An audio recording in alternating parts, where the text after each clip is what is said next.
तो कैसे आप सब लोग। तो आज हम पढ़ने वाले हैं जो हमारी क्लास 8 की है, शारीरिक शिक्षा मतलब फिजिकल एजुकेशन का एक चैप्टर है हमारा, संतुलित आहार मतलब बैलेंस डाइट। ये चैप्टर पढ़ने वाले हैं तो उसमें समझते हैं बैलेंस डाइट क्या होती है। मतलब संतुलित आहार मतलब बैलेंस डाइट ये होती है कि हम जो भी खाना खाते हैं उसमें सब चीज़ पर्याप्त मात्रा में हो।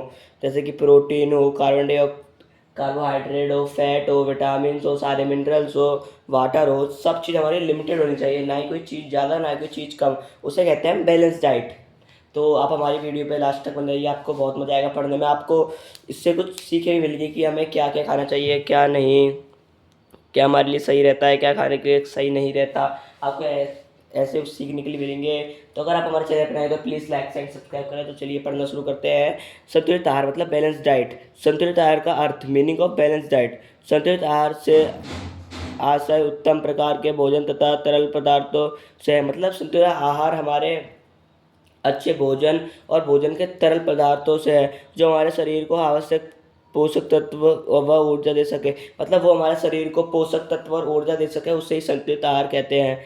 जिससे कि शरीर अपनी कोशिकाओं, अंगों और उत्कों का रख रखाव कर सके। मतलब जिससे हमारा शरीर अपने हड्डियों का, अपने मांसपेशियों का और अपने अंगों का अच्छे से देखभाल कर सके और वृद्धि और विकास को सुनिश्चित बना सके। मतलब जो हमारी वृद्धि और विकास हो रही है वह होती रहे, उन्हें करवा सके। दूसरे शब्दों में संतुलित आहार इस प्रकार का आहार है, मतलब दूसरे शब्दों में संतुलित आहार इस प्रकार का आहार है जिसको ग्रहण करने से हमारे शरीर में समस्त अवयवों की पूर्ति होती है। जिससे खाने से हमारे शरीर के सारे जो विटामिन मिनरल्स जो हमें नहीं मिलते हैं वो पर्याप्त मात्रा में मिलते हैं, उनकी पूर्ति होती है। तथा जिसको ग्रहण करने से हमें सदैव निरोगी रहे, मतलब ऐसा खाना खाने से जिससे हम सदैव निरोगी, जिससे हमें कोई बीमारी ना हो, उसे संतुलित आहार ही कहते हैं। क्या उसे संतुलित आहार, बैलेंस डाइट ही कहते हैं। वास्तव में मानव जीवन एक इंजन के समान है। मतलब किताब वाले कह रहे हैं कि किताब वाले कहना चाहते हैं कि असलियत में मानव जीवन एक इंजन की तरह ही है, एक इंजन के समान है। जिस प्रकार इंजन को चलने के लिए कोयला, पानी व डीजल, बिजली आदि की आवश्यकता पड़ती है। जैसे कि जो हमारा इंजन होता है, कार का इंजन, वो किससे चलता है? पेट्रोल से। और जो हमारी जो पिछले बहुत पुरानी ट्रेनों किससे चलती थी? कोयला से, कुछ पानी से व डीजल से, बिजली आदि से चलती हैं।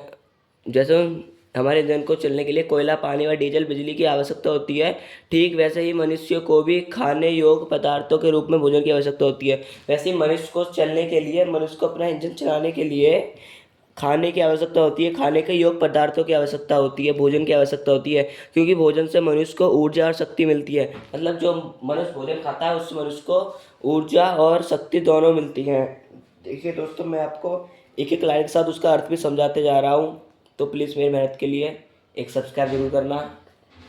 चलिए नेक्स्ट है हमारा संतुलित आहार के तत्व, एलिमेंट ऑफ बैलेंस डाइट। मतलब संतुलित आहार में हमारे कौन कौन से तत्व आते हैं, कौन कौन सी चीज़ें होती हैं। हमारे द्वारा प्रतिदिन ग्रहण किए जाने वाले भोजन में अनेक पोषक तत्व होते हैं, जिन्हें मुख्य 6 वर्गों में बांटा गया है, जो निम्नलिखित है। मतलब किताब वाले कहना चाहते हैं कि जो हम रोज़ खाना खाते हैं उसमें 6 प्रकार के पोषक तत्व होते हैं। ये पोषक तत्व तो नीचे लिखे हैं, तो पढ़ते हैं कौन कौन से पोषक तत्व लिखे हैं। पहला है प्रोटीन, दूसरा कार्बोहाइड्रेट, तीसरा वसा, चौथा खनिज लवण, पांचवा विटामिन, छठवा जल। मतलब ये हमारे नीचे लिखे हैं हमारे पोषक तत्व। पहला है प्रोटीन, दूसरा है कार्बोहाइड्रेट, तीसरा है वसा मतलब फैट, चौथा है खनिज लवण, पांचवा विटामिन, छठवा है जल। तो चलिए सबसे पहले प्रोटीन के बारे में पढ़ते हैं। प्रोटीन, सामान्य मानव शरीर को 20 एमिनो अम्ल की आवश्यकता होती है। मतलब जो हमारा सामान्य मानव शरीर होता है उसे 20 एमिनो अम्ल की आवश्यकता पड़ती है, परंतु हमारा शरीर केवल 10 प्रकार के साधारणतया प्रोटीन में कार्बन, हाइड्रोजन, ऑक्सीजन, नाइट्रोजन, गंध और फास्फोरस नाम के तत्व होते हैं। मतलब जो हमारे सामान्य प्रोटीन होते हैं उसमें कार्बन, हाइड्रोजन, ऑक्सीजन, नाइट्रोजन, गंध और फास्फोरस नाम के तत्व होते हैं। फास्फोरस नाम इन सबसे वो मिलकर बना होता है। प्रोटीन के मुख्य रूप से 2 प्रकार होते हैं, जंतु प्रोटीन और वनस्पति प्रोटीन। मतलब जीवों के प्रोटीन और पौधों के प्रोटीन, ये दो नाम है।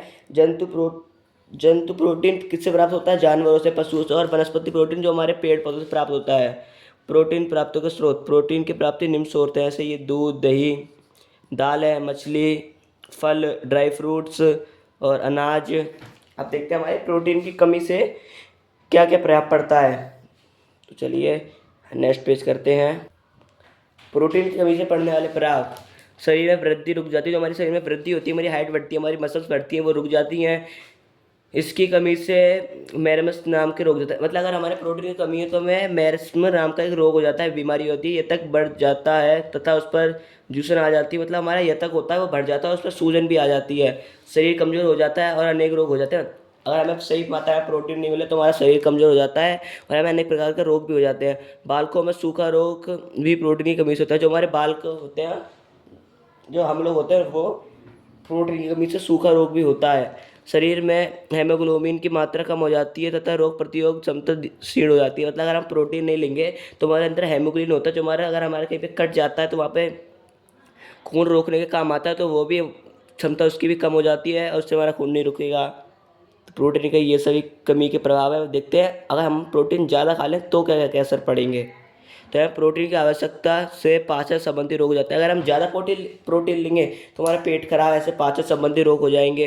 प्रोटीन की अधिकता तमसी प्रवृत्ति अत्यधिक करती है और बुरी आदतें पड़ती है। अगर हम प्रोटीन ज़्यादा लेंगे तो हमें बुरी आदतें पड़ती हैं, तामसी प्रवृत्ति, इस समय बीमारियां भी हो सकती हैं, नस पड़ते हैं। प्रोटीन की अधिकता से जिगर व गुर्दे में अधिक परिश्रम करना पड़ता है, जिससे वे शीघ्र ही दुर्लभ हो जाते हैं। अगर हम प्रोटीन ज़्यादा लेते हैं तो हमारे जिगर और हृदय, दिल और गुर्दे में उन्हें ज़्यादा परिश्रम करना पड़ता है और वह शीघ्र ही दुर्बल, मतलब शीघ्र ही कमज़ोर पड़ जाते हैं। कार्बोहाइड्रेट जो पड़ते हैं, कार्बोहाइड्रेट क्या होता है? कार्बोहाइड्रेट शारीरिक गतिविधियों में ऊर्जा का मुख्य स्रोत है। कार्बोहाइड्रेट अनेक तत्वों के मिश्रण से निर्मित एक यौगिक है, जिसमें मुख्य रूप से तीन तत्व कार्बन, हाइड्रोजन तथा ऑक्सीजन विद्यमान होते हैं।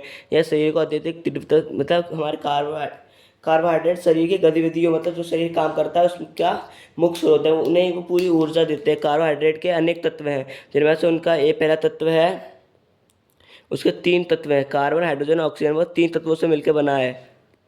ये हमारे शरीर को जल्दी से शक्ति प्रदान करता है। तो चलिए बढ़ते हैं, इनकी कमी से क्या क्या होते प्रभाव होते हैं। शरीर को पर्याप्त ऊर्जा नहीं मिलती, तो शरीर को हमारे पर्याप्त एनर्जी नहीं मिलती, इससे हम कोई कार्य सही नहीं कर पाते हैं।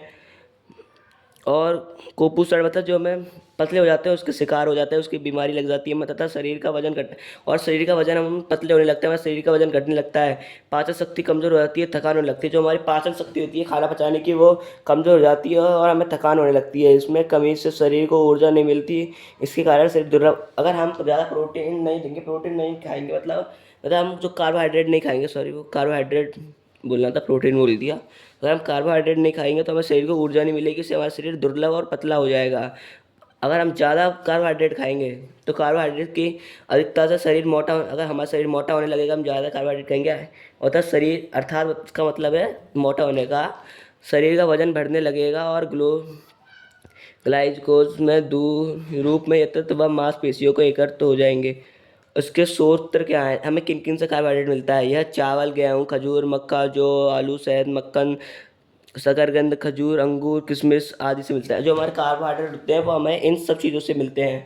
तो दोस्तों आज के लिए हम इस वीडियो को इतने पे एंड करते हैं।